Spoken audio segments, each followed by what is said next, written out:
আজকে সকাল সকাল রুটি বানাতে চলে আসলাম। চলো রেডি হওয়া যাক। রুটি বানাতে শুরু করে দিলাম।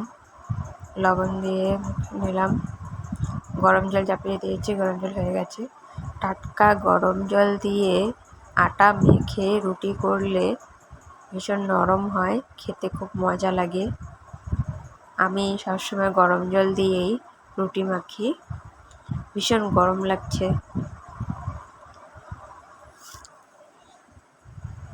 গরম জল দিয়ে রুটি মাখলে খুব তাড়াতাড়ি হয়ে যায়, বেশি পরিশ্রম করতে হয় না, মাখা হয়ে যায় তাড়াতাড়ি।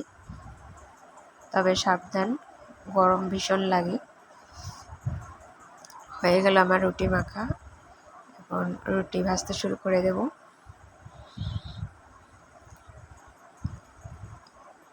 তোমরা গরম গরম রুটির সাথে কি ভালোবাসো খেতে? আমার তো দুধ চা বা ডিম অমলেট হলে খুব ভালো লাগে।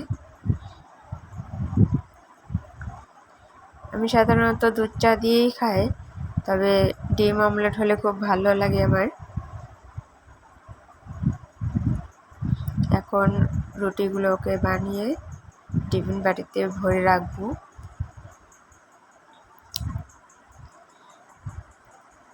দেখো কীরকম ফুলকো ফুলকো রুটি হচ্ছে।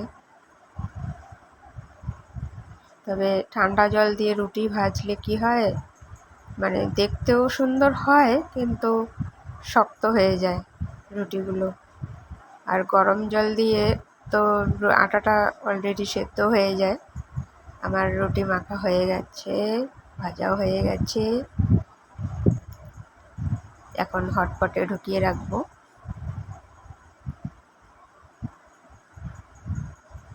ঢুকিয়ে রাখলাম, কমপ্লিট।